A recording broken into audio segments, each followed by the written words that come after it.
Hello, my name is Julie, and this is my story and my testimony from New Age, psychedelics, shamanism to Jesus Christ and Eastern Orthodoxy.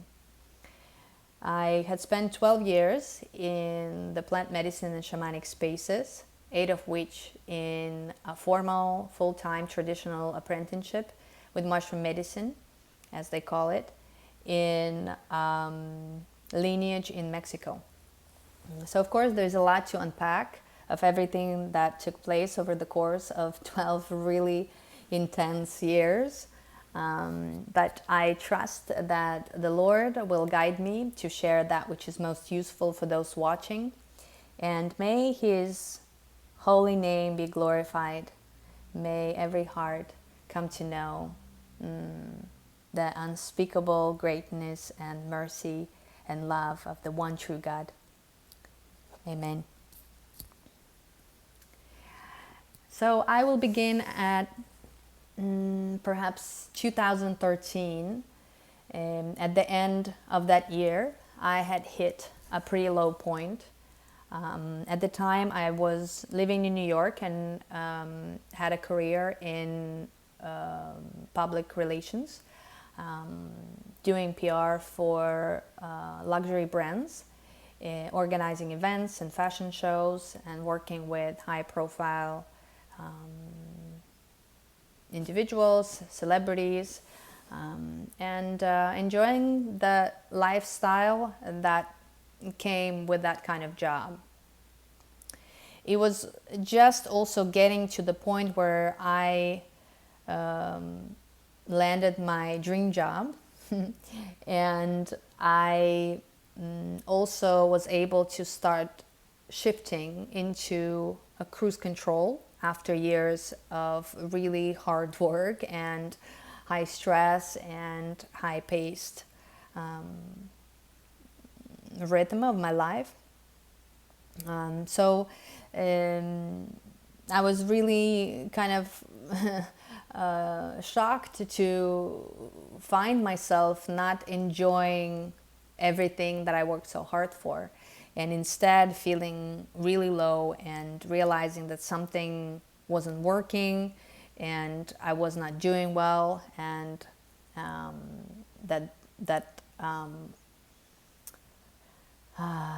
all of this workaholism has taken a toll on my mental and physical health as well.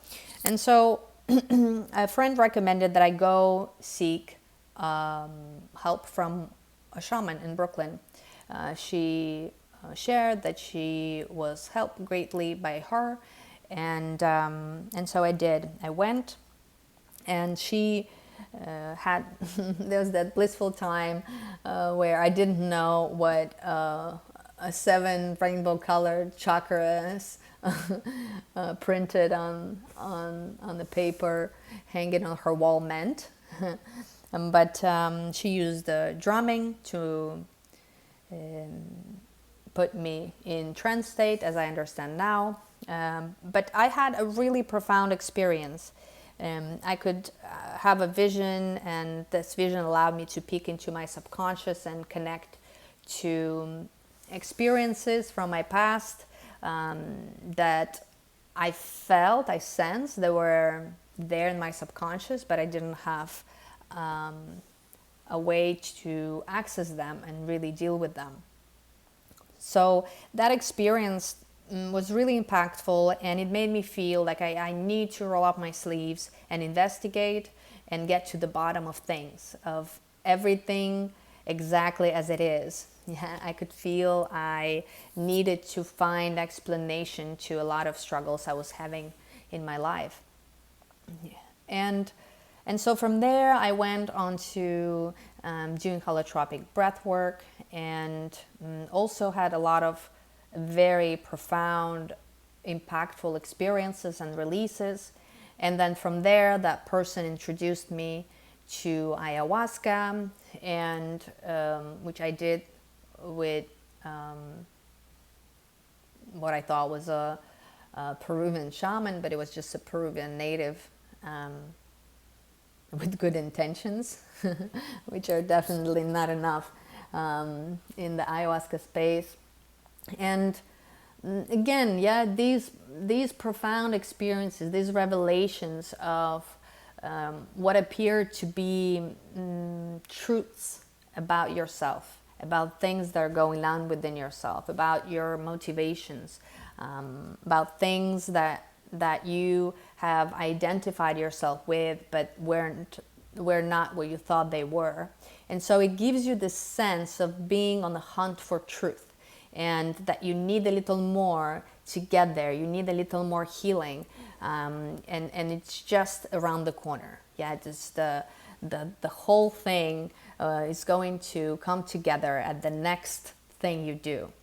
And this is kind of the principle that operates, yeah, in all these spaces like New Age and healing modalities, yeah, that position themselves outside of New Age, such as Hellinger's constellations, or other constellations that set themselves apart from Hellinger. It's all a promise that keeps promising and never delivers. Yeah, that keeps you hooked, and before you know it, you begin spending all your money on these random promises, yeah, of healing, of deeper knowledge, of revelation of truth, and it's always just around the corner. And that's what it feels like. Or it feels like that you're progressing, yeah, and yet you find yourself over and over releasing and revisiting the same exact wounds. And then you explain to yourself that you're revisiting and releasing the same things over and over again. It's because you're going deeper, your perspective changes. I guess that certainly can be the case in some form. But I eventually realized, I began to be suspicious years forward within the framework of my apprenticeship, where I saw very clearly how I had very challenging ceremonies dedicated specifically to my healing, not even to study. And in that specific healing setting, I was meant to heal very specific wounds. And I felt like I did finally heal them, only to find out later at exactly the same spot, at exactly the same wounds. And this is really hard to see while you're in it, because it feels very real. And that which I call shared fantasy, and the dead mother term, yeah, this illusion or demonic deception, as the Orthodox fathers name it. Yeah, where you begin to operate in a simulation of reality, but a simulation so close to the real thing that you don't notice that it's disconnected from life, and that you are disconnected from life, and that you feel like you're receiving something, but in truth you're giving your life force to these egregores, to these systems that are using you, really. And they're not working in your best interest, even though people who work as healers may have the best intentions, yeah, and may be unsuspecting, and that they're deceived, deceived by the fallen spirits, and instead these fallen spirits masquerade as angels of light. And so, very conniving, very subtle and very evil. So, after doing this ayahuasca ceremonies in New York, I decided that I wasn't going to get to the bottom of it all in a weekend setting. Yeah, I needed to have more of an immersive experience. And so I went to Peru after researching a retreat center. That's another thing, yeah. Unless you are apprenticing traditionally yourself and you're actually a shaman by an actual traditional initiation, there is no way for you to really know about the proficiency of the person who is in front of you. So you just go off by the experiences of others. And the average person who goes for healing, like I did, is measuring whether the practitioner is good by a set of standards that are not reflective of the actual proficiency of the practitioner. Forgive me for a mouthful, but it's like you think that if you feel safe and if you feel cared for by the facilitators and if you're spoken softly and if you had like a positive experience and you got out feeling all luminous and cleansed and hopeful for the world, that's when you had a good, like a real deal shaman. But it is not the case. Yeah, it is anybody. Yeah, you can be working with a complete, like with a brujo, yeah, and with like doing witchcraft. And this, again, simulation worlds can be created and and your mind taken into the simulation world, because in these medicine spaces you are in any way capable of discernment what's true, what's not. So you are forced to accept that which the medicine tells you about yourself and the way it tells you to understand and interpret things and internalize things. So you are completely helpless in the hands of who you are entrusting yourself to.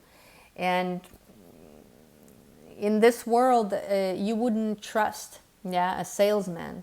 But in that world of the spirits, you don't have that kind of discernment. You just trust the first person who smiles at you, yeah, and appears to mean well, whether they actually have good intentions.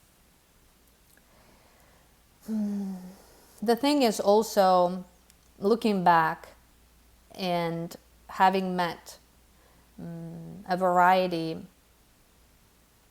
of shamans from a number of different traditions. These people who have dedicated their lives and many years, yeah, to study the arts. I had not seen not one person who would not raise a red flag for me in their behavior. And I'm not even idealizing people, yeah, I simply look objectively. If somebody is claiming to be a maestro, yeah, like a teacher, has to reach a certain level of self-mastery. And now, having undergone through certain stretch of the process myself, I simply cannot imagine how I could use another human being for personal gain. Not because there is something intrinsically good about me, but as you go and move towards closer to truth, you become incapable of doing certain things. Yeah, it's just it just goes against you to do it. And I have not met one person who would not be compromised in what I consider to be integrity, to one degree or another. So that was one of the things that began my awakening process from this delusion. So going back to the story, I went to Peru. The first retreat, yeah, more experiences, mind blown. I can finally see things as they are, and I feel like I'm getting more and more aware of the real situation within myself. After the first retreat, I come back for 2 weeks or so. I find myself in the state of not maybe bliss, but close. And I had never felt anything like that in my life. This type of openness to the world, and everything felt renewed, and I felt friendly and for connection with people.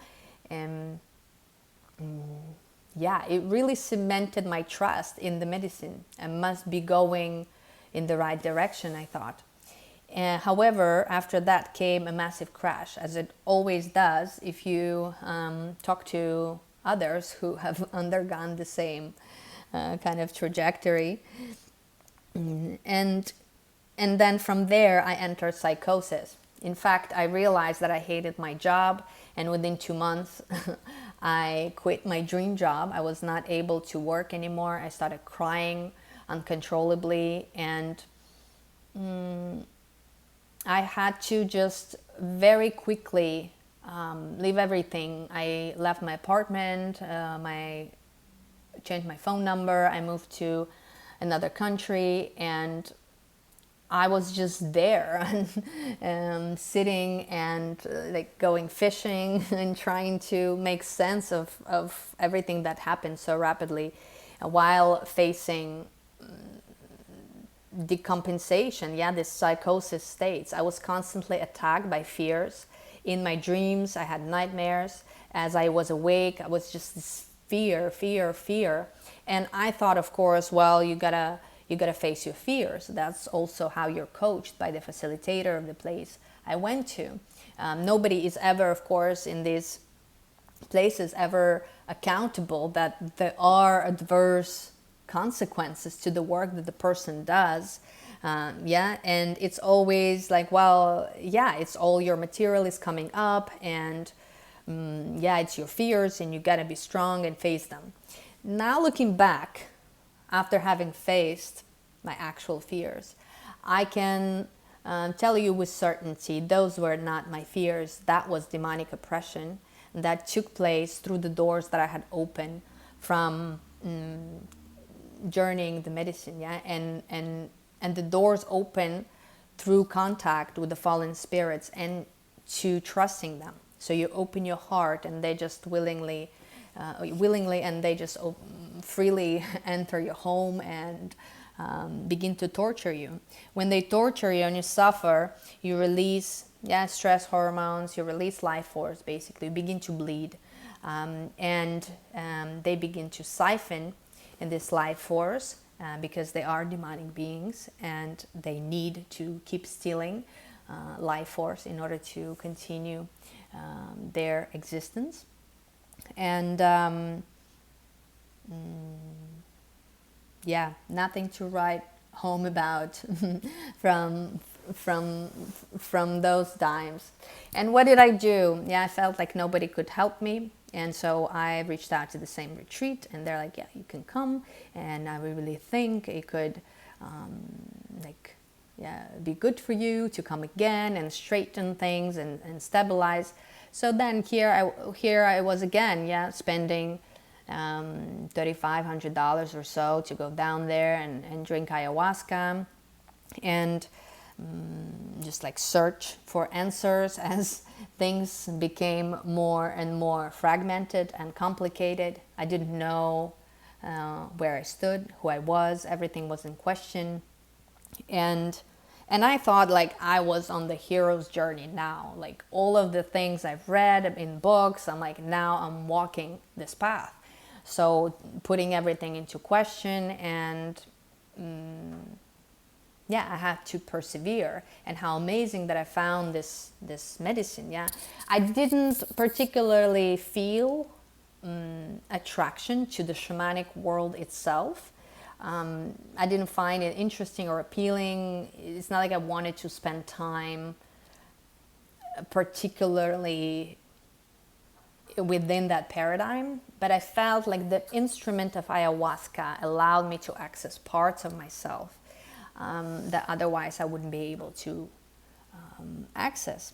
And it was then that I began to realize that I needed God. Yeah, I needed to find the truth.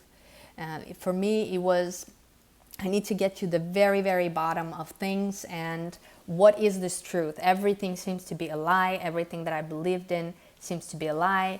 And so when I went back 5 months later for 2 more retreats, this is when I was looking for a new direction. Yeah, I was hit by a really dark couple of days between the retreats. It's a miracle I'm still alive after going through that crisis, and nobody was there, yeah, to really support me in any way. But the medicine basically showed me during that retreat that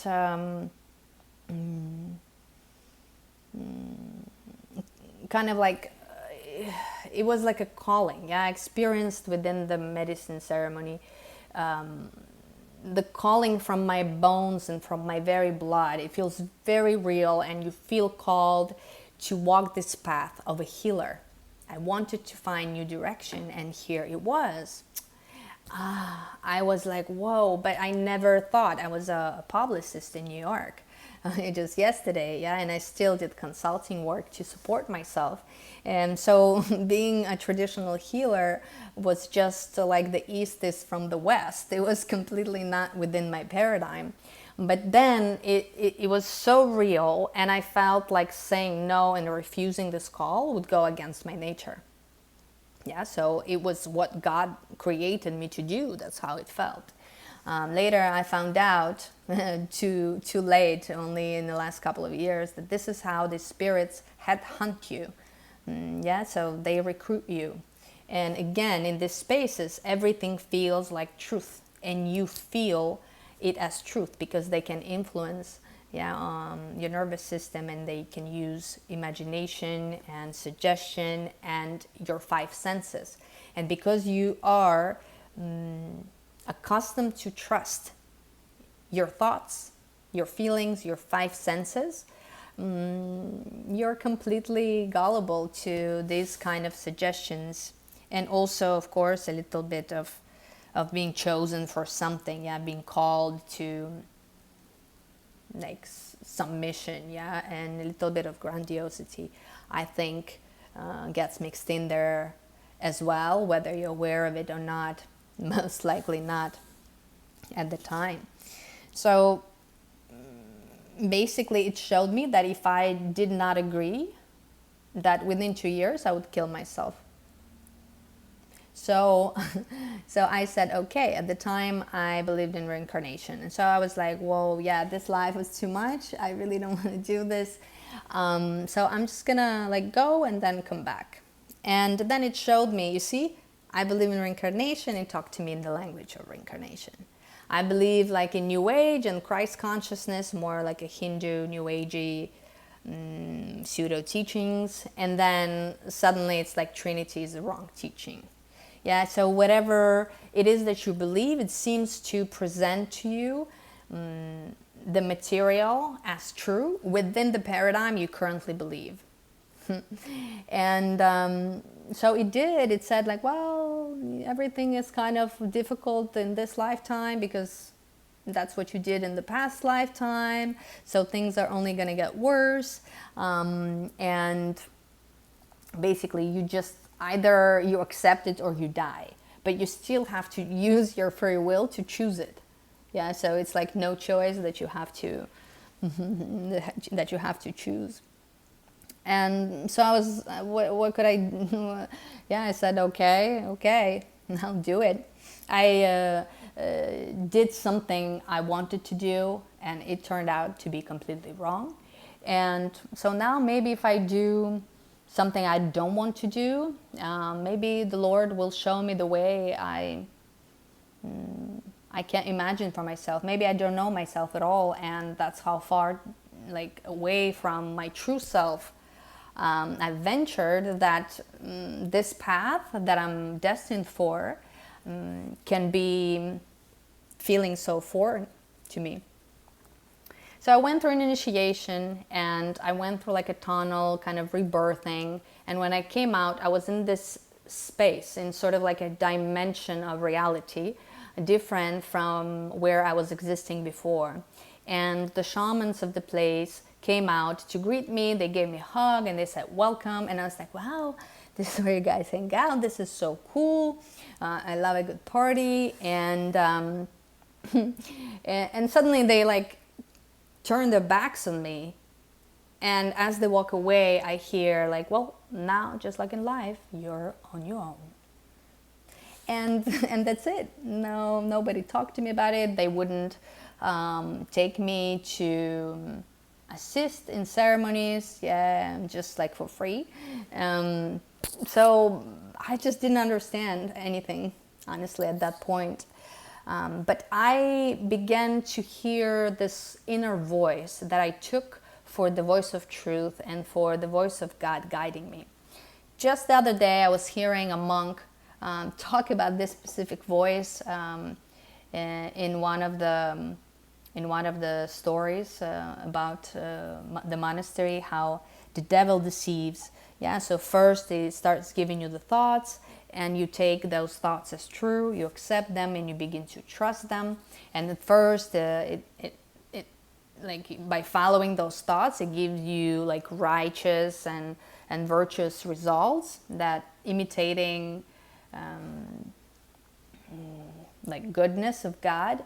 And then once you trust it, it starts telling you to do extreme things that will hurt you. So in the case of this monk, he was saying how he had problems with his jaw at the time, and this voice was telling him to go on a skeet that's in a remote, really cold parts of the world, and so he would have gotten infected and he would have lost most of his jaw, and that's how eventually he came to see that it was a deception, that he shouldn't follow, and things that I've learned through getting my mind back into health is that God never wants us to harm our soul or harm ourselves on the way to Him.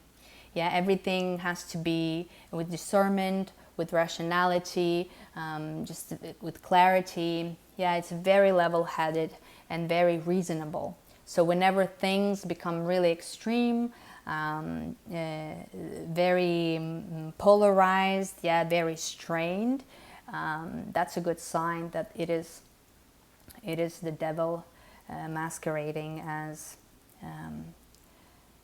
a benevolent spirit, the angel of God. So I began to work with people soon after, maybe within a month after that initiation. I came home and I began this song came from my throat, from deep within me. It felt like the song of some like old women from the mountains, in a language that I couldn't understand. And so I began to sing what they call in the Amazonian traditions an icaro, a medicine song. And so I began to be occupied with developing, like studying the songs, like what they are, singing them. And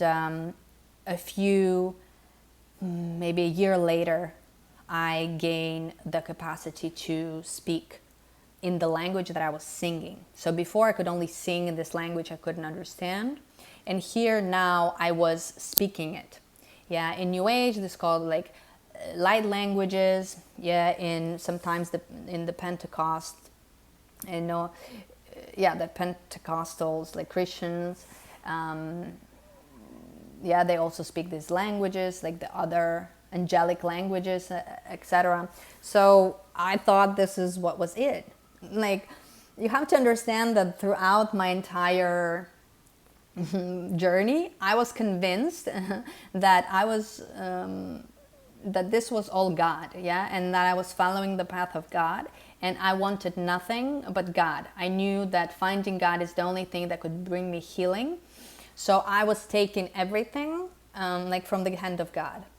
And so when I would then see how this would fit into a paradigm of like angelic languages, yeah, the languages they say you could use to speak to God, and this is exactly how it would feed it to me. Yeah, and like, oh yeah, this is like your intimate way, like talking to God in spirit, yeah, so nobody could understand, yeah, but God knows, and you can communicate. And so I would speak these languages, but in my mind, viscerally, I could kind of feel the prayer. But who knows what I was saying? I might as well be blaspheming the Lord, yeah, because this was kind of happening on its own. It's not this feeling as if you're being led by something, almost like against your will. And the apostle says somewhere, yeah, it's like, don't be like the pagans where like you're being led, yeah, by this force kind of without the participation of your will. And throughout this whole practices and experiences, your will becomes weaker and weaker and weaker, and you hand it over to these spirits, really. They begin to gain more and more power and kind of replace, like empty you of yourself and destroy your person under the disguise of kind of liberating you from your identity. Those are different things, sure. But I found that things were mislabeled. And when I thought I was kind of undoing, deconstructing my identity, I found myself with my personality completely fragmented, with my psyche losing its primary functions. My cognitive abilities have been completely deactivated. So I would become sort of this, just a form for this spirit to inhabit, yeah. And then you're like, oh, you're a vessel for this ancient knowledge. So I kept following this inner guidance, this voice, like, go there and do that. And I felt it was just step-by-step guidance of the Lord, yeah, guiding me. And I was just walking on water. So, I was flying from Peru, I was flying over the Andes, and I could feel this voice like, come, come, said the spirit of the Andes, spend time with us. So people would suddenly like give me medicines. Somebody would give me a boga. Somebody else, what's the other cactus from Mexico? It just seemed like like these medicines were taking me into their family and just like inviting me and choosing me to be their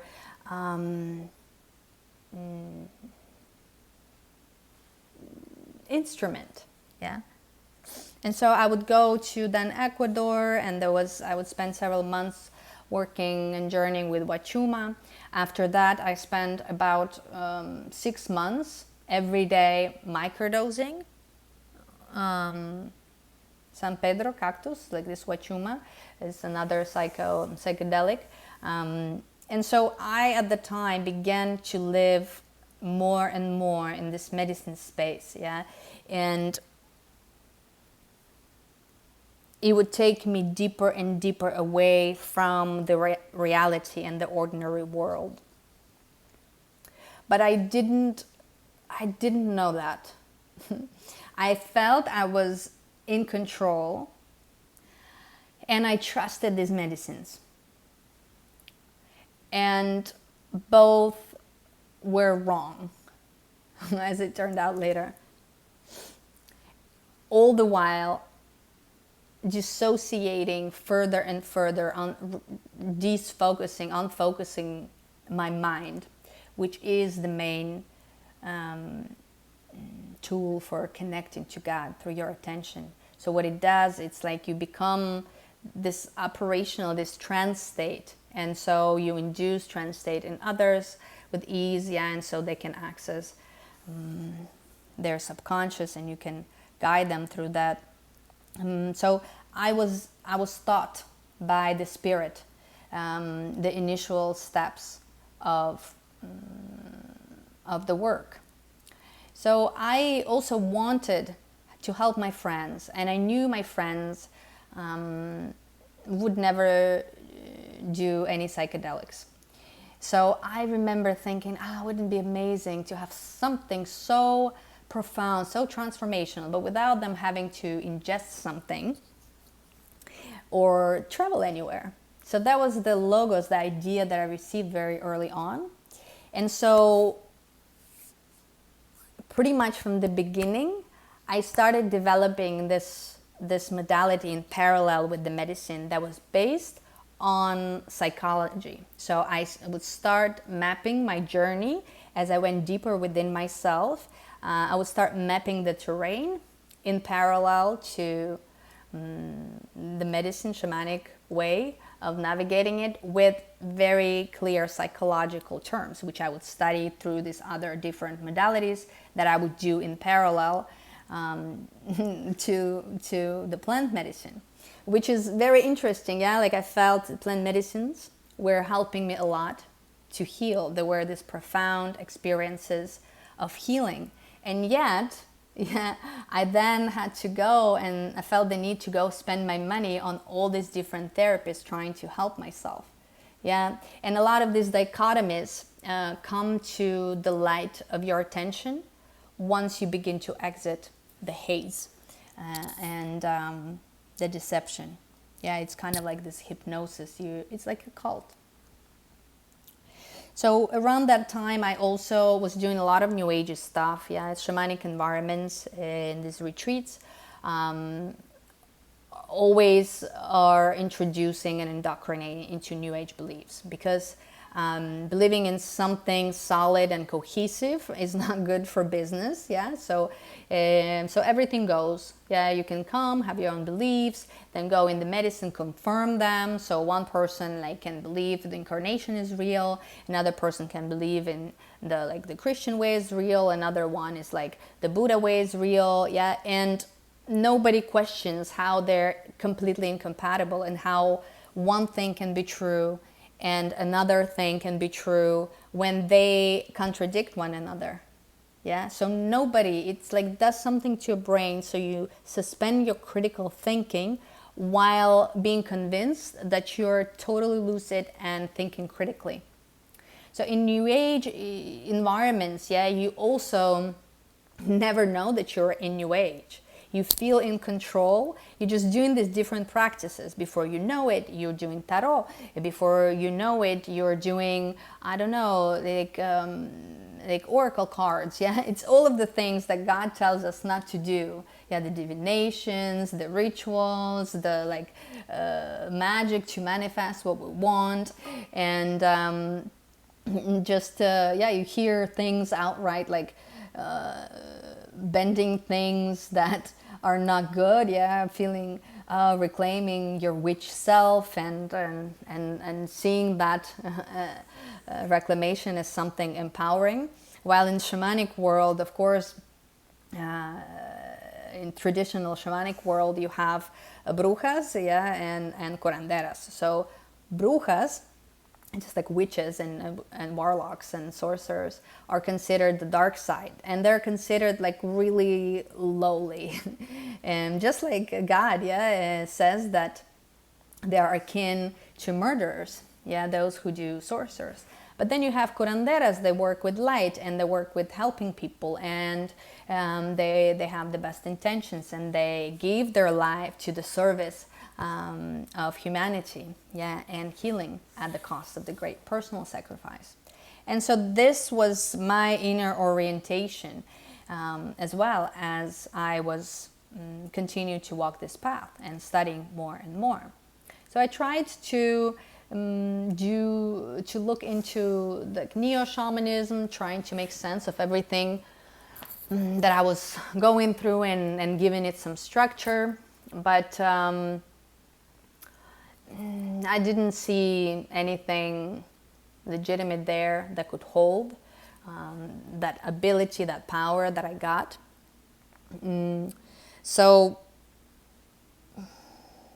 at some point I just really felt I needed guidance. I needed a teacher. I felt like the processes I was undergoing, I was being ripped down to just the very grid of basic minor grid of my psyche, and I needed guidance. I needed somebody to help me in this process.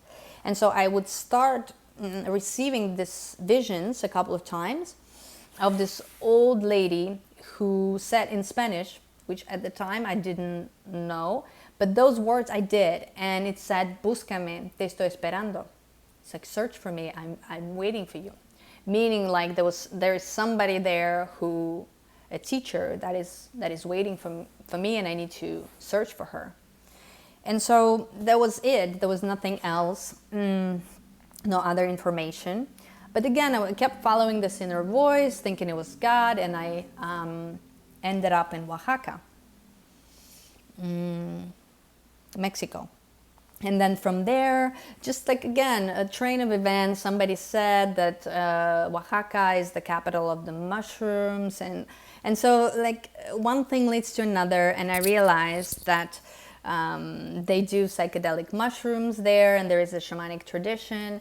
And I ask around, and I find an anthropologist who did some work there and who recommended me a real curandera, legitimate healer, and so I decided to go there. Now, by that time, I was pretty deep within New Age, but again, I didn't know it. And I was undergoing this year-long program that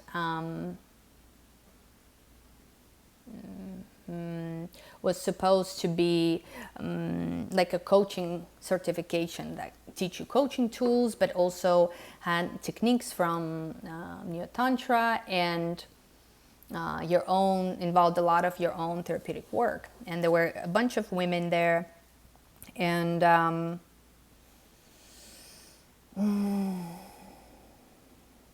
yeah, I can only say that when halfway through the program, I found the elder who would become my teacher. I began to realize that that program was not good. Not good. Yeah, instead of healing, I acquired a lot of problems, and then it took me about 5 more years to crack the code. Only when I started studying in parallel to my apprenticeship, narcissistic abuse, I realized that I had suffered following that program. The PTSD symptoms that are common with victims of narcissistic abuse. And like confusion, loss of confidence, disorientation, cognitive decline, like questioning your own sanity, like feeling that there's something wrong with you, like just invalidation. Just really, it just put me into the state of confusion, where I couldn't think clearly. But I didn't know, because why? Everybody was so loving. The love bombing was times 100. Everybody's like gentle, encouraging you to be vulnerable, and then using those vulnerabilities, to start eating you alive. The carnivorous plant of the dead mother. And now we know all of these structures, basically in New Age, it's just another cult, where the God that you're worshiping is yourself. And so the only thing that grows in this space is there's no healing. There's only shared fantasy where you get to stay a child forever, and then you get to co-mother with other people. And this codependency where you are celebrated, yeah, for, I don't know, for basic things. So you develop learned helplessness instead of your actual accomplishments. And when you actually begin to accomplish something, yeah, everybody is like dying to empower you, but once you actually begin to get empowered, just a very different program gets activated, and people start going after you, trying to destroy you in all possible ways, while continuing to smile to your face, yeah, and convincing you that it's for your own good and that you're misunderstanding things. And so, yeah, when I got into, right before I went, yeah, to the place, I remember I just really did not want to go. I felt so depleted after that program. But a friend called and she said, like, I really think you should go. She never herself done any psychedelics, but she was the person who suggested I would go do ayahuasca because she read about it. So I felt that was an omen. Yeah, there is this idea of trusting the synchronicities and things coming together and following that. So I did. I thought God wanted me to do that, even though I did not want to do it. I wasn't even that interested in psychedelics per se. I just wanted healing and I wanted God. But I overcome myself and I went there. And I didn't speak Spanish, but I spoke Italian. And I knew that in Peru, you called shamans who could help you kind of grow in paradigms. Yeah, they have this ability to not like guide you one thing by another small thing, but you can shift paradigms and grow in paradigms. And I wanted somebody to help me transition into the next paradigm of growth. I wasn't even thinking about the apprenticeship, or I wasn't looking to study at all. But because I asked for a maestra, yeah, like a teacher, they understood it as I was looking for a teacher.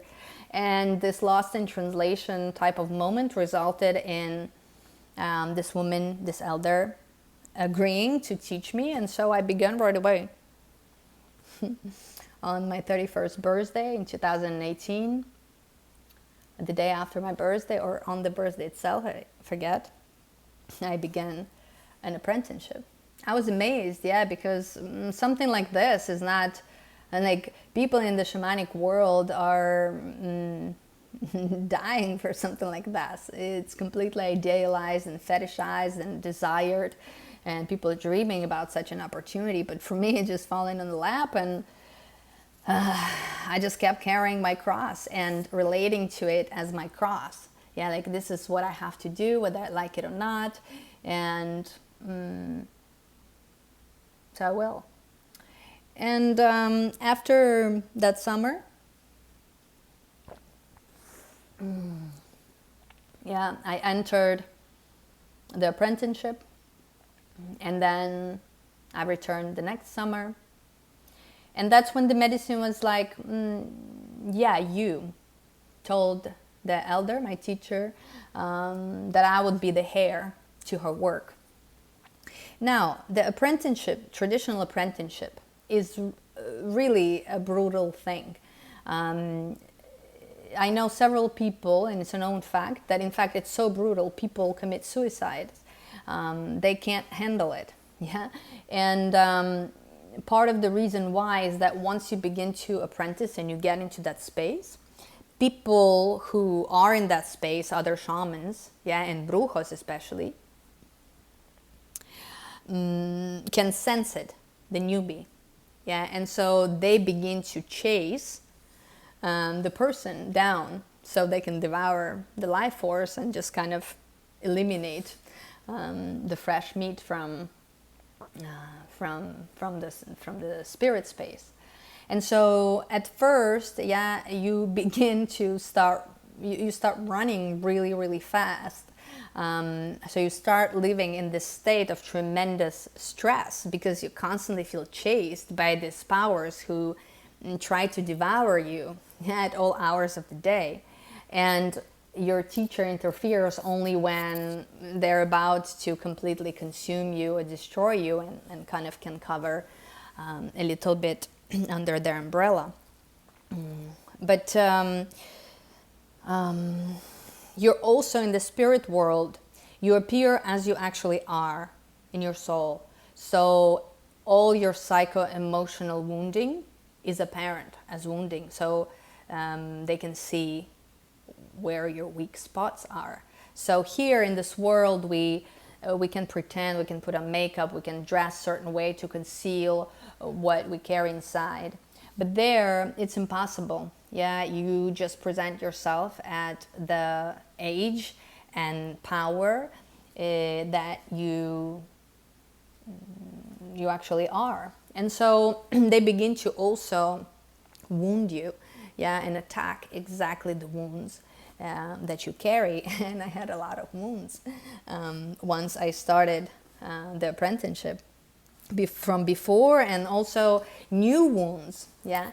And through that wounding, seeking to resolve your own wounding, you begin to apprentice. So you begin by finding solutions to your wounding, and then the new wounding, yeah, the medicine inflicts, or through the witchcraft that you're being subjected to, you learn how to, basically the entire field of your specialization, which for me was psycho-emotional trauma, yeah, and developmental trauma,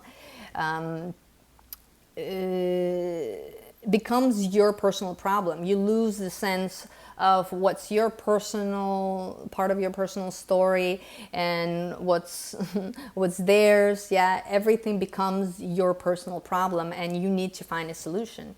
And this is done because, of course, if you were to solve your personal problem, no person would ever, I don't think, would be motivated to continue the apprenticeship, given how hard and painful and difficult it is.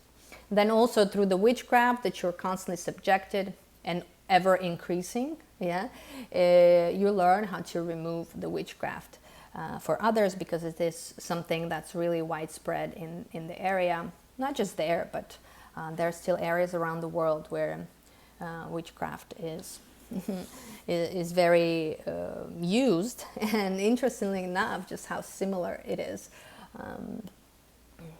Yeah, something that can be in, I don't know, somewhere in Georgia, in the country of Georgia, yeah, and then in this remote mountain town, yeah, area in Oaxaca, and the basic principles of dark magic and sorcery, or just like a basic brujeria, yeah, cheap, evil, lowly type of petty magic is so similar. Yeah.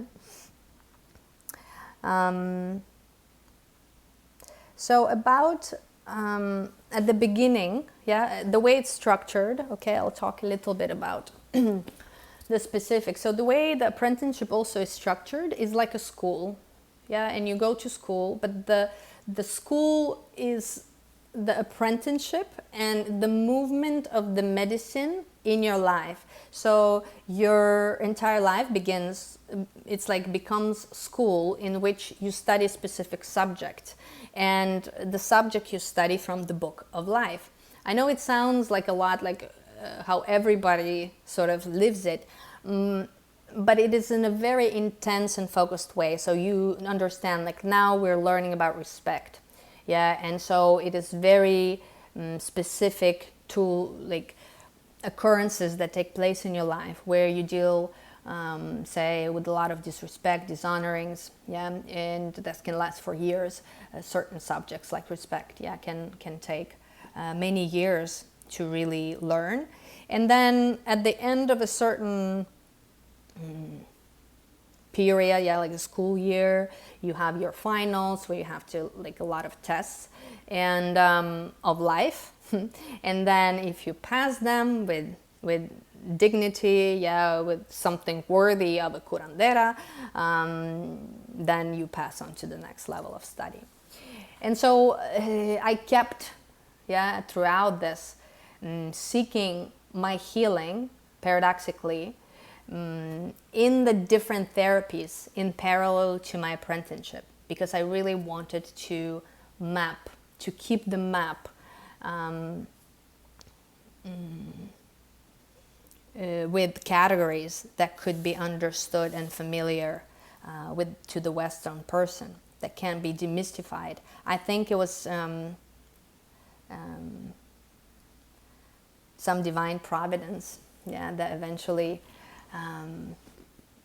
led me to realize that original idea of creating a therapeutic method that could be profound, and it could be transformational, and yet it wouldn't require ingestion or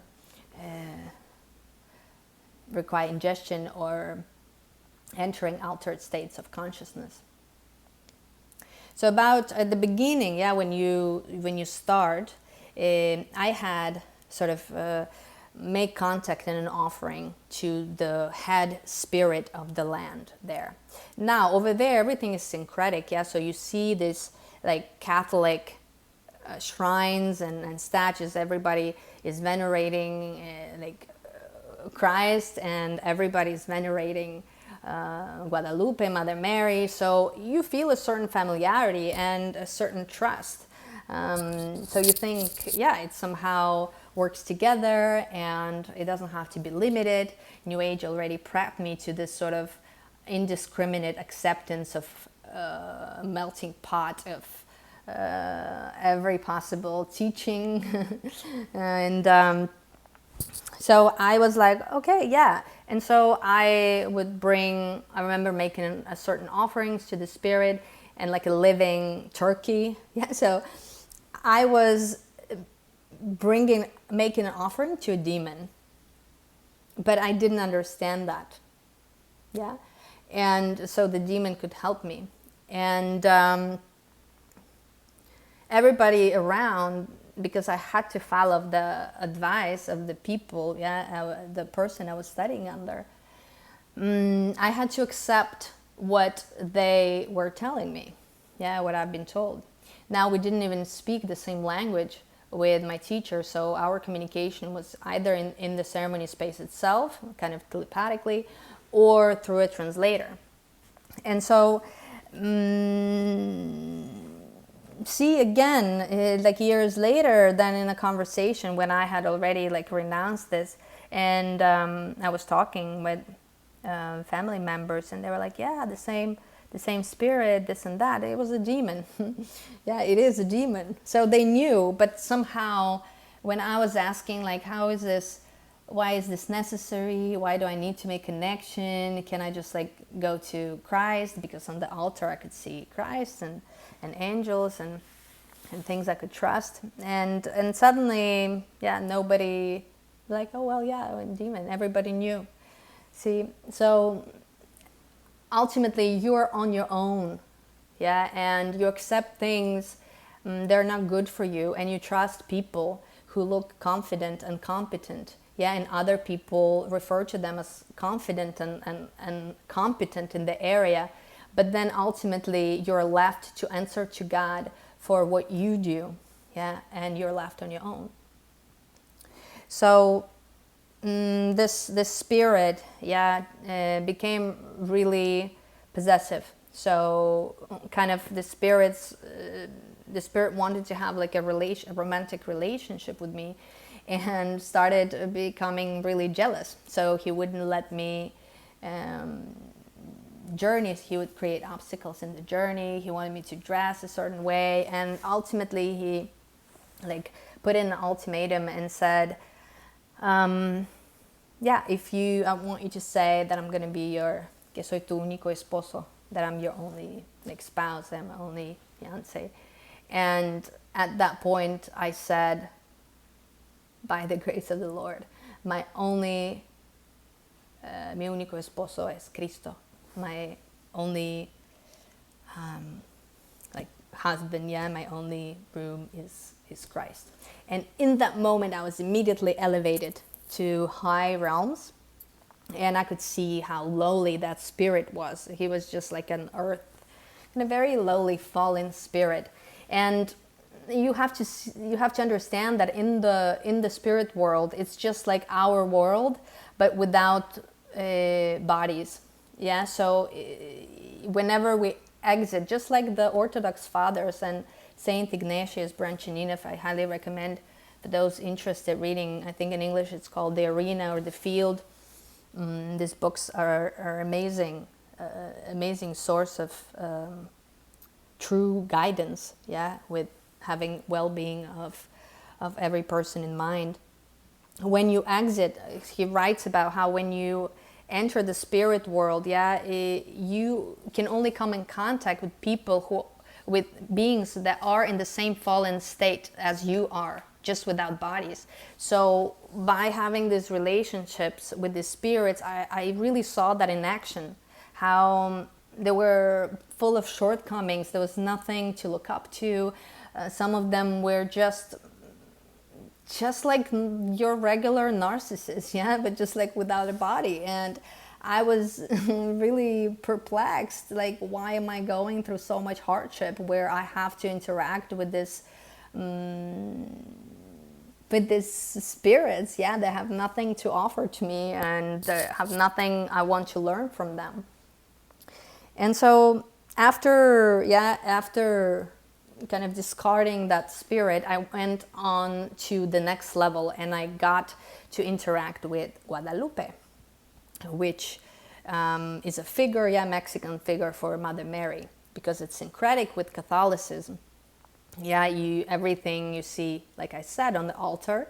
You have Jesus Christ, the statues, and Guadalupe, and the angels and archangels.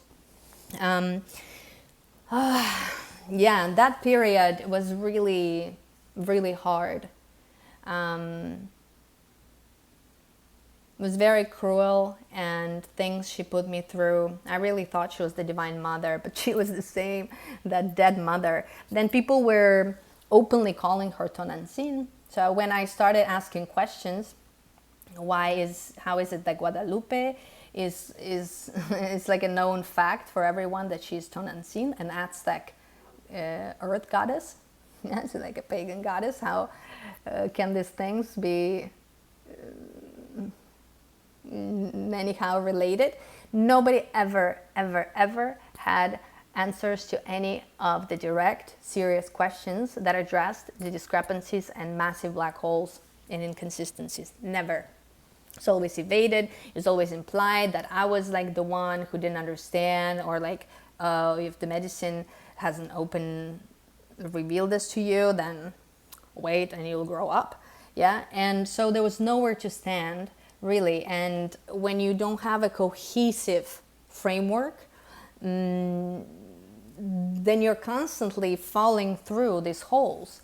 Yeah, there is nowhere to stand, and you cannot trust anything. Yeah, so you have to keep trusting the medicine to do the thinking for you and the guidance for you, completely discarding your own critical thinking and losing your ability more and more to think critically and to think about the discrepancies. And so, eventually Guadalupe just betrayed me. Yeah, it sort of, she herself attacked me in the ceremony and injured my soul very deeply. After which I've asked, like, how is it that the brujas, can invoke her and do their dirty jobs, and I can invoke her for healing? What does light has to do with darkness? It's not possible. Like, nobody who who is doing goodness would then turn around and do evil, to the same kind of proportionate degree of the good. And so at some point, and I felt this insistent, coercive pressure to open my heart. I believe it was the grace of the baptism, the Orthodox baptism, that I received when I was a baby, that protected me. Like, something felt off. I never fully trusted it. And the fact that it was forceful and that it used techniques of manipulation to get me to open my heart. It's like, oh, how are you like on this year 3 and you still don't trust us? Like how I was bullied into having to open my heart and giving the spirits the keys of my soul. But something kept feeling off, and I would be like appeasing, like, well, hold on, walking on the eggshells. Again, this dynamics that you would have with a narcissistic person, yeah, with an abusive person, which I later could name very clearly once I started studying the subject, and see how none of this was okay, how Lord never forces anything on us. He never forces his salvation. He never makes us feel heavy or guilty for the sacrifice that he's done for us. And he just stands at the doors of our heart and knocks and waits until we open, if we want to. And so in one ceremony, I remember I kept investigating, yeah, and I kept saying no to this pressure. And at some point, I kept searching for truth. In these spaces, you have the tools of investigation, so you can't keep dismantling and getting to the truth if you are directed to it. Because I believe, ultimately, because a lie cannot exist on its own, so it always is somehow connected to truth somehow. And which led me to a complete dissolution at some point. My whole mesa, my whole altar, yeah, which is your orientation map in the spirit world in Guadalupe, and everything dissolved. And I was left in complete darkness with no orientation points. And I understood that I needed to find a way back before the end of ceremony. Otherwise my consciousness would get stuck there and I would never be able to return, like my mind, yeah, would never be quite there back home anymore. So I asked, luckily there was still my teacher near me, and I could ask her to guide me through her singing. And finally I made it to my heart, yeah. Through the poor attention I had, I could kind of enter deeply into it, and suddenly suddenly all the darkness disappeared. Suddenly all the statues on my altar were knocked down, and suddenly I felt the total law, the total authority of the Lord kind of revealing itself to me. And basically that revelation of the Lord, whether it was true or not, I still don't know, changed everything, kind of burnt all of my connections that were untruth, all of my attachments in life that were untruth. And in that one moment, I knew I would never be the same. It lasted for a little bit, and and from there I basically transitioned. I learned there is only one true God, and that is the God we're meant to worship, and this is Him, and His word is law, and that I should not worship any statues. Yeah, and so again, this is in the medicine space. This is in the medicine space. So how is it that in the medicine space it first can tell you to give offerings to demons, yeah, and then kind of serve and listen to these fallen spirits, which, by the way, later I found out they weren't even like actual Christ and Guadalupe and Archangel Michael. Yeah, these were just local spirits, yeah, being camouflaged under these forms of Catholic saints, I guess during colonization, and in an effort to protect these practices. Yeah, so they did that. So they would have in a nearby town called San Miguel. Every time there would be a feast of the town, the San Miguel, yeah, people would kill one another with swords. Yeah, it would be very violent. And then they would need to wrap the sword of San Miguel in order to pacify him. So, but San Miguel, of course, would never allow things to be violent. Yeah, these are not real angels, real beings. These are just demonic pagan spirits, and they don't have our well-being in mind. Yeah, they just don't care. They just want to be worshipped, and they want to keep people as their slaves. They're hell-bent on power. But after that, yeah, I had some experiences again. Forgive me, it's becoming quite long. But I later in the ceremonies found that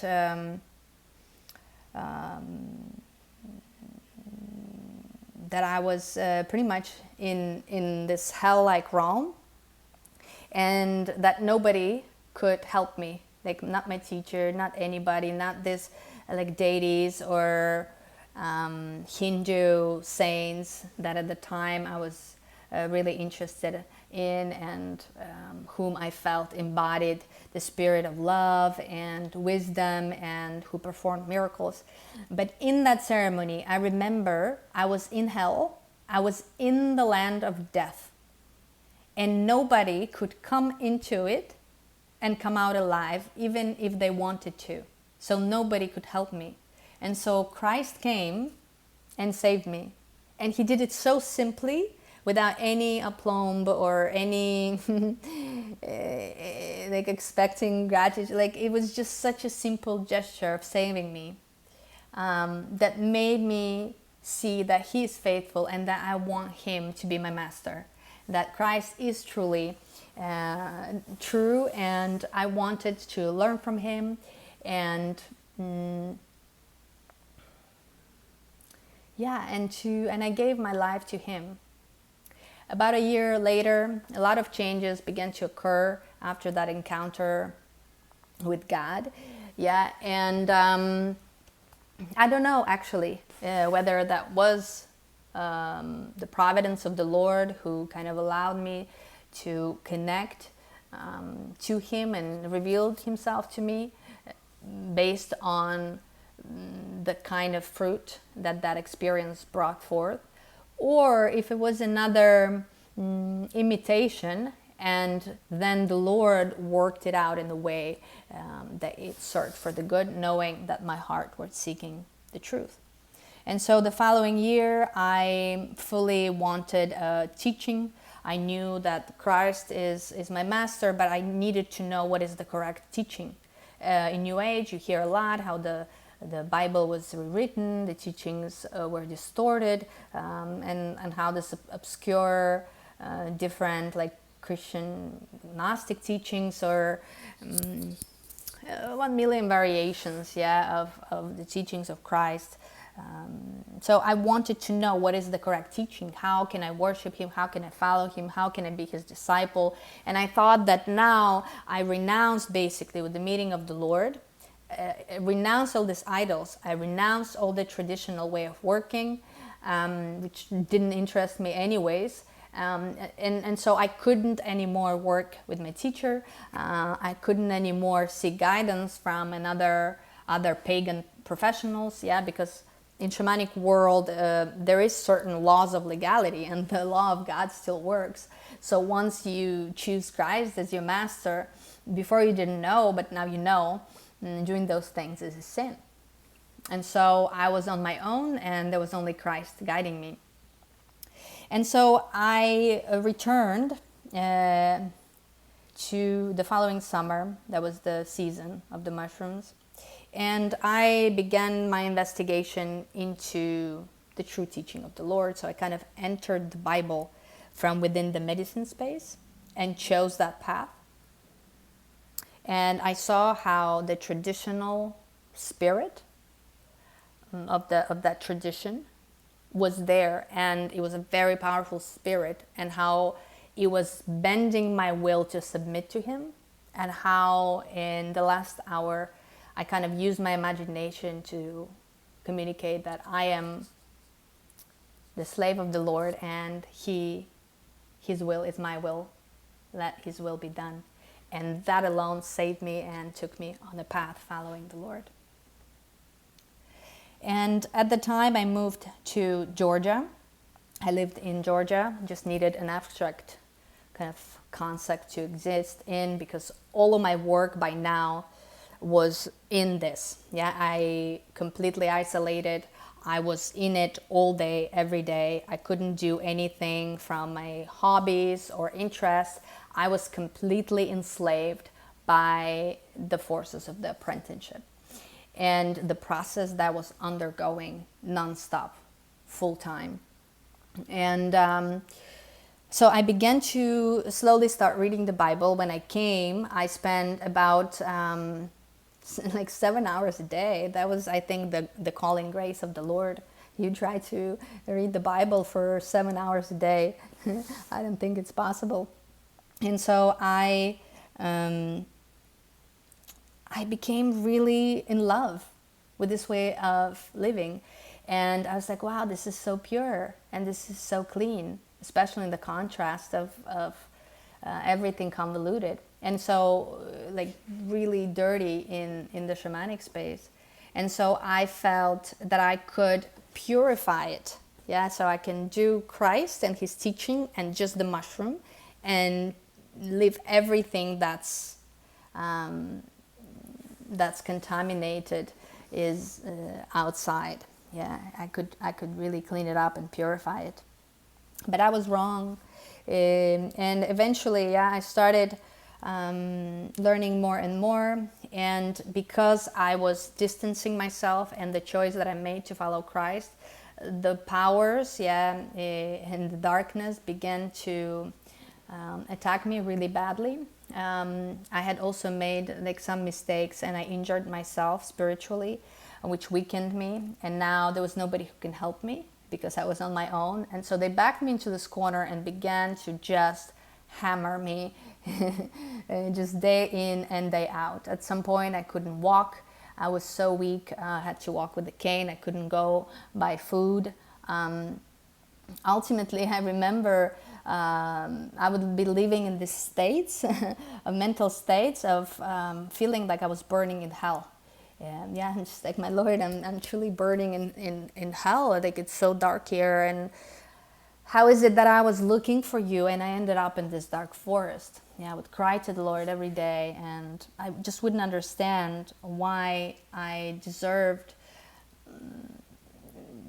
just such tortures. Yeah, they would torture me in all kinds of ways because they work through, again, 5 senses, even though physically you don't feel anything happening, but you're living through these experiences, yeah, through your 5 senses and mental states. So they would like fill me up with broken glass, where my every breath would serve as a mechanism of self-injury. Yeah, every breath would create wounding, and I would bleed out my life force, my psychic force, in an effort to make me renounce the Lord. One time I was awakened from my own scream. I got really badly attacked, and it shifted and disrupted my the rhythm, my cardian, what do you call it, the rhythm of my heart. And yeah, I started having all of the symptoms of a heart attack. And yet when I later went to emergency room and I got all the tests done, there was nothing. Yeah. However, I lived through a state where my consciousness was already shutting down, and I was dying. And I was like, Lord, in your hands I entrust my soul. So different things to intimidate me, to scare me, to break me down, to destroy my psyche. And at some point I had no functions of my psyche operating anymore. I was just moving forward with my spirit. And ultimately I found myself in the Orthodox Church looking for help. There was nobody else to go, and it was just the Lord. And I said, my Lord, it's just you who can help me. It's like I cannot go anywhere else. And I found myself, it's like I went in within the medicine space, into the teaching, and I found myself emerging in the Orthodox Church. And from there, little by little, over the course of several years, I began true healing. First and foremost, I noticed, you see, my mind has gotten so finely fragmented from all of this experience, breakthroughs, psychedelics, attacks, plus trauma, that was never actually healing, that I couldn't kind of receive the revelation in one bite. So the Lord just began to eliminate these fragments little by little, one by one, and bringing them into consciousness, into wholeness, united by truth. And so I remember in one of the journeys I saw a brujo who was attacking me in the medicine space, and he looked so ugly. I saw him in his true appearance, and he was just such an ugly, like he looked like a demon. He didn't even look like human. His soul was so deformed, and I thought, it's like, wow, like truly brujos, who are people who do evil. And you can see the deformities and ugliness based on other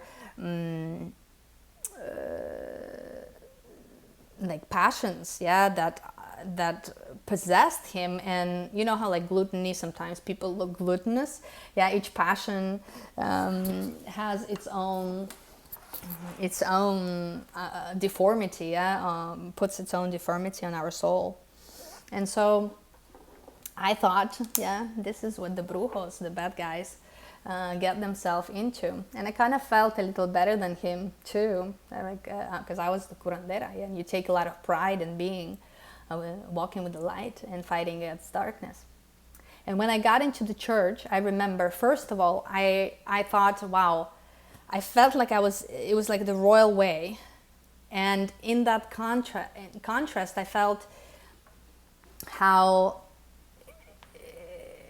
like I was trying to get to God through a sewage pipe. And that showed on the way of my clothing. I got myself really dirtied and injured.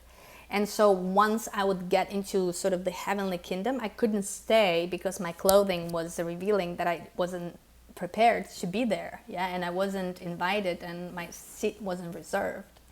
So I remember thinking, it's like, wow, it is truly the royal way. It's so clean and pure and so dignified and so safe. I couldn't believe I spent these years like navigating the catacombs and thinking that was something, wow, mystical and fortunate to have happened to me. And then one of the next things, the Lord would give me these experiences of grace that opened my vision, and the scales would fall off my eyes, and I would see things as they are. And so in one of those moments, I saw myself reflected in the beauty of a priest, and I saw that I looked exactly like that brujo that I saw. And it took me another year to understand how is it that I was looking as ugly. I mean, that ugliness alone was so ugly. I cried for about half an hour from exposure to such ugliness. And I understood, if I were to present myself to the Lord, this is how I would present myself, in this state. So it is just the state alone would reveal everything about me. And I wouldn't be able to hide it under a pretty dress,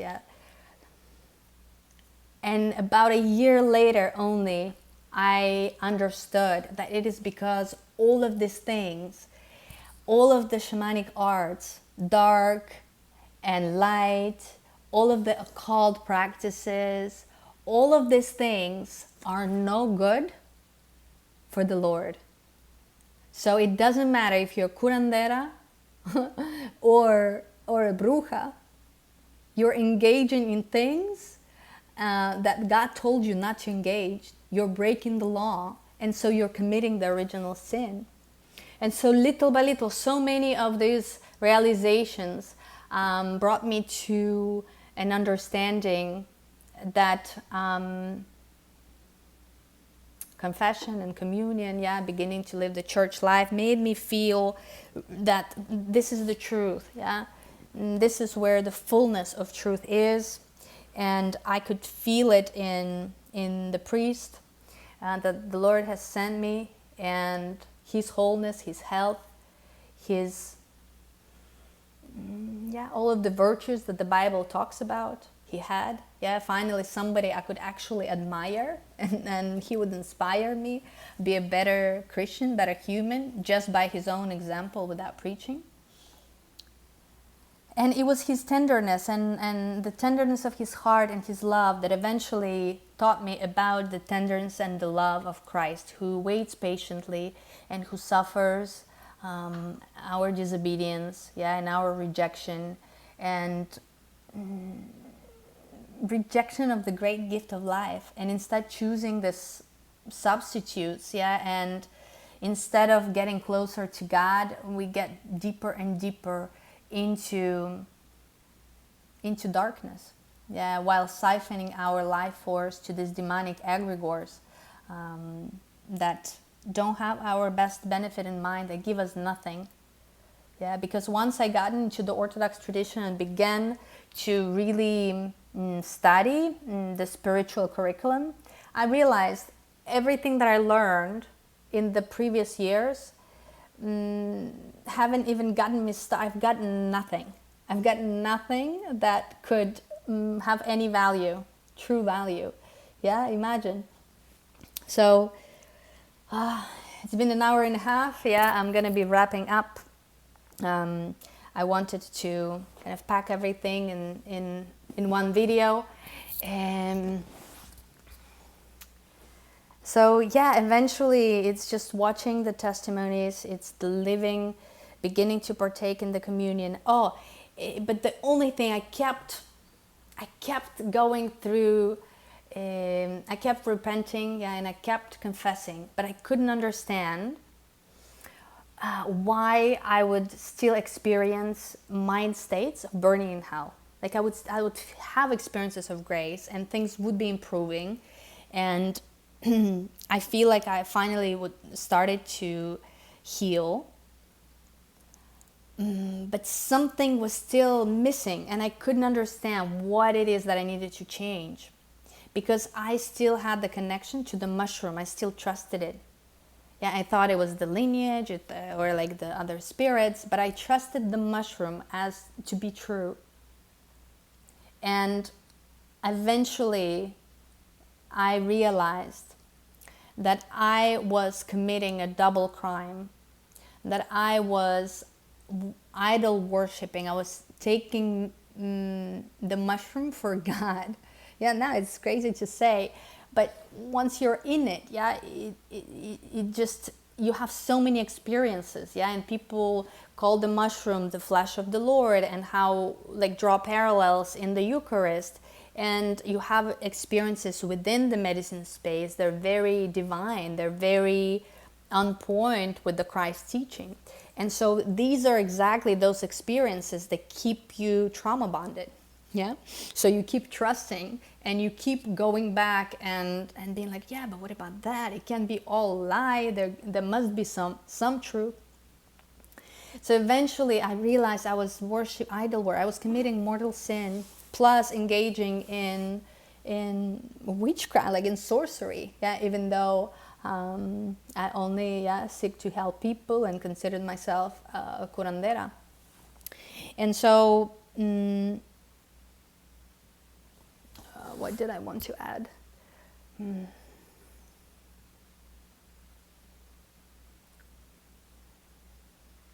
I renounced it all in that moment.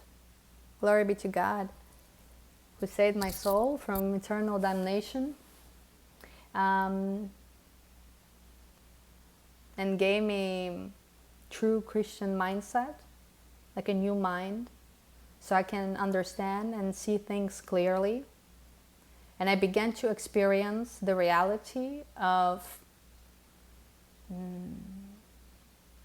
our soul being eternal, and that this life is only temporary, and how there is eternity, and how I should prepare to how I want to spend that eternity.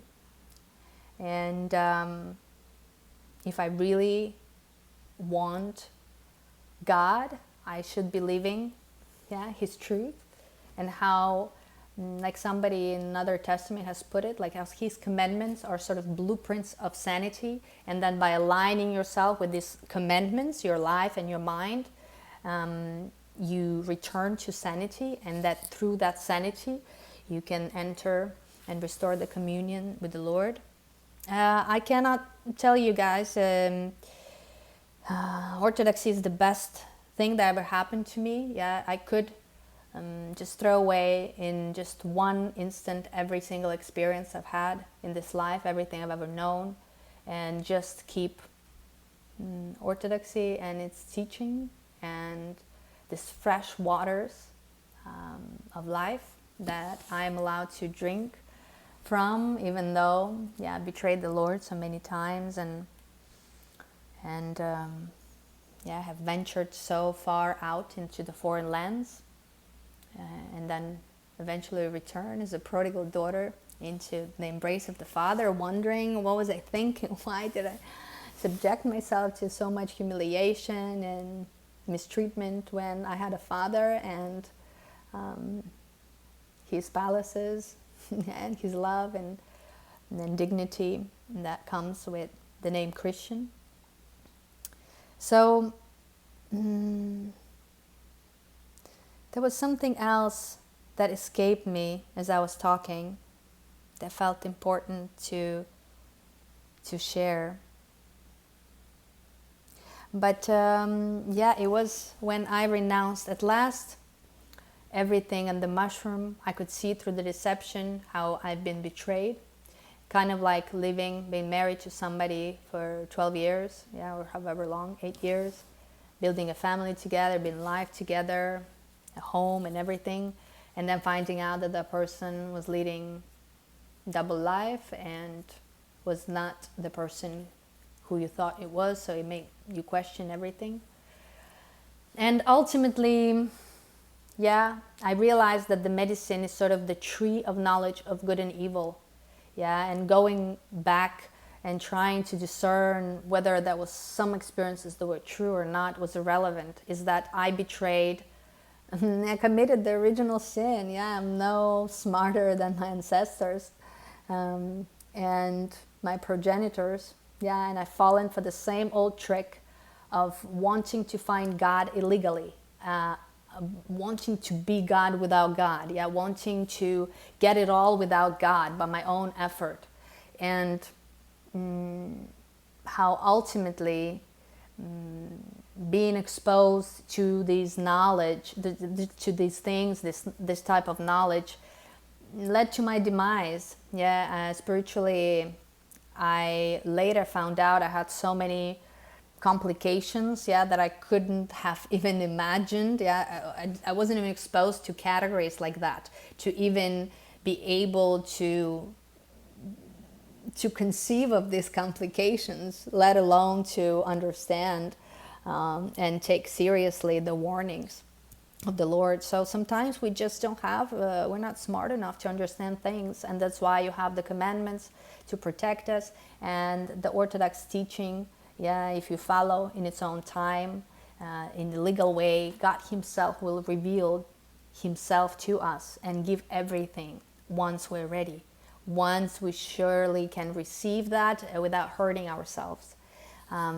And once I renounced it, my Lord really graced me with a little treat. I felt such joy. I felt like I was enslaved. I was released from a torture chamber where I was mistreated. I was treated like a really... like a slave, but I didn't realize that, until I exited, until my Lord and Savior, Jesus Christ, yeah, freed me from all of this, yeah, and showed me the everlasting joy, the Paschal joy that and the peaceful spirit and everything that awaits, and really allowing me to taste the truth of the heavenly kingdom already here, so that now I don't need to search anymore, but I can little by little, step by step, just follow the teaching of the church and its practices, so I can continue to purify and grow, and yeah, and with my eyes set on one true teaching and one true path, and it is truly everything. I wish that every heart gets to know this joy, this love, this peace, this embrace, this benevolence, all the best things. It's really everything we search for in all the wrong places. Yeah, we recognize this belonging to a different place, our spiritual nature. But the way we realize that longing to return home can be erred. Yeah, and therefore we end up in situations where instead of finding God, we get ourselves in really deep, dark pits, and get ourselves in a lot of trouble. So I wish for everyone, thank you if you watched all the way.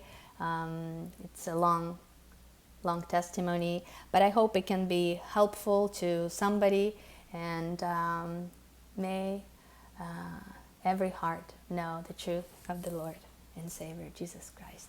Amen.